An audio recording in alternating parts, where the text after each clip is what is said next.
एक बार की बात है, एक बौद्ध भिक्षुक के पास एक व्यक्ति आया और वह कहने लगा, मैं अपने जीवन में बहुत परेशान चल रहा हूँ। मेरा समय कभी बदलता ही नहीं, कभी मेरे जीवन में अच्छा समय आता ही नहीं, मैं क्या करूँ? वह बहुत भिक्षुक बोले, तुम धैर्य रखो, एक ना एक दिन अच्छा समय जरूर आएगा। मैं तुम्हें एक कहानी के माध्यम से यह समझाऊं कि सबका समय एक दिन जरूर बदलता है। एक बार की बात है, एक गरीब व्यक्ति एक गांव से दूसरे गांव घूम रहा था। उसके पास कोई काम नहीं था, वह काम की तलाश में यूं ही घूम रहा था। तभी वह एक गांव पहुंचा। उसने देखा कि गांव के बीच में बहुत ज्यादा भीड़ एकत्रित है। वह उस भीड़ में जाकर के खड़ा हो गया और एक व्यक्ति से पूछने लगा, आज यहाँ पर इतनी भीड़ क्यों इकट्ठा है? वह व्यक्ति कहने लगा, आज इस गांव का मुखिया चुना जाएगा, पंचायत से एक हाथी छोड़ा जाएगा और उसकी सूंड में एक माला होगी। वह हाथी जिस भी व्यक्ति के गले में वह माला डाल देगा, वह इस गांव का प्रधान बन जाएगा, वही अब से इस गांव का मुखिया कहलाएगा। ऐसा यहाँ पर हर 5 सालों में होता है। वह व्यक्ति वहाँ पर खड़ा रहा और सोचने लगा, हो ना हो आज मेरी किस्मत में कुछ अच्छा लिखा है, नहीं तो मैं इस गांव क्यों आता? शायद वह हाथी मेरे ही गले में वह माला डाल दे और मैं इस गांव का प्रधान हो जाऊं। और 5 साल अच्छे से बीते। अब हाथी आया, वह जैसे ही कुछ दूर चला, उसने उस गरीब व्यक्ति के गले में वह माला डाल दी। अब सभी लोग जयकारे लगाने लगे, यही हमारे प्रधान है, यही हमारे प्रधान है, ऐसा कह करके उस आदमी को संबोधित करने लगे।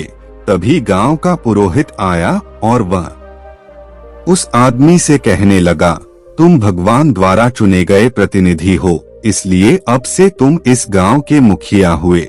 लेकिन मुखिया होने के साथ साथ तुम्हें कुछ शर्तें भी माननी होंगी। वह व्यक्ति बोला, आपकी जो भी शर्तें होंगी मैं उसे मानने के लिए तैयार हूँ। पुरोहित बोले, पहली शर्त कि तुम सिर्फ 5 सालों के लिए ही इस गांव के प्रधान बनोगे। दूसरी शर्त कि जब 5 साल का तुम्हारा कार्यकाल खत्म हो जाएगा, उसके बाद तुम्हें नदी को पार करके दूसरे गांव की ओर जंगल की तरफ जाना पड़ेगा। उसके बाद तुम्हें अपना पूरा जीवन वहीं व्यतीत करना पड़ेगा और नदी को पार करते समय तुम्हें बहुत से घड़ियाल खाने के लिए दौड़ेंगे। हो सकता है कि तुम्हारा जीवन वहीं समाप्त भी हो जाए, क्योंकि अब से पहले जो भी प्रधान बना है वह कोई भी जीवित उस जंगल तक नहीं पहुंच पाया है। वह व्यक्ति थोड़ा सोच में पड़ गया और फिर उसके बाद कहने लगा, मुझे मंजूर है। उसने मन ही मन सोचा, आगे की जो होगा वह देखी जाएगा। आज की मेरी गरीबी और भुखमरी तो मिटेगी। अब धीमे धीमे करके 5 साल का समय बीतने लगा। इस बीच में उस राजा ने वहाँ की प्रजा का बहुत अच्छी प्रकार से ध्यान रखा। किसी को कोई भी दिक्कत होती थी तो वह खुद जाकर के उस दिक्कत को सुलझा आता था। इस वजह से उसका बहुत नाम हो गया। अब उसके कार्यकाल का आखिरी दिन था, उसे वह गांव छोड़ करके जाना था। अब वह जैसे ही नदी के किनारे पर पहुंचा तो सभी लोग रोने लगे। वह यह कहने लगे, हमारे पास इतना अच्छा है और आज यह हम लोगों को छोड़ करके जा रहा है, लेकिन क्या करें, नियम और शर्तें कुछ इसी तरीके की थी। अब राजा जैसे ही नदी के पार पहुंचा, उसने सबको नमस्कार किया और वह आगे की ओर बढ़ने लगा। तभी सबका ध्यान नदी में बने एक लकड़ी के पुल की तरफ गया। सभी ने देखा कि राजा ने इन 5 सालों में एक नदी को पार करने के लिए पुल बनवा रखा है। सभी लोग बहुत खुश हुए और कहने लगे कि चलो राजा यहाँ तो नहीं, लेकिन जंगल में जाकर के चैन से रहेंगे। उसके बाद वह बहुत बिकुक कहने लगे, अगर तुमने अपने खराब समय में कुछ अच्छे प्रयास करे हैं तो निश्चित ही तुम्हारा समय बदलेगा। जैसा उस राजा ने किया था, उसको यह बात मालूम थी कि 5 साल बाद मुझे मर जाना है और यह नदी पार करना तो नामुमकिन है।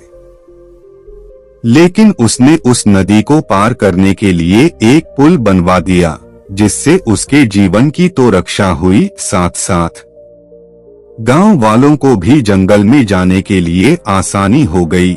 अगर हम लोग अपने जीवन में भी देखें तो हम लोग यह चीज पाएंगे कि कभी कभार हमारे जीवन में जब बहुत खराब समय चल रहा होता है तो हम लोग बहुत बुरी तरीके से हताश हो जाता है। लेकिन हम लोगों को ऐसा नहीं करना चाहिए। हम लोग को उस समय पूरा प्रयास करके उस परेशानी और दुख से निकलने का रास्ता खोजना चाहिए। एक ना एक दिन यकीनन हम लोग उस परेशानी से निकल जाएंगे। दोस्तों, हम आशा करते हैं कि आपको यह वीडियो कहानी पसंद आई होगी, तो वीडियो को लाइक और चैनल को सब्सक्राइब जरूर करें। धन्यवाद।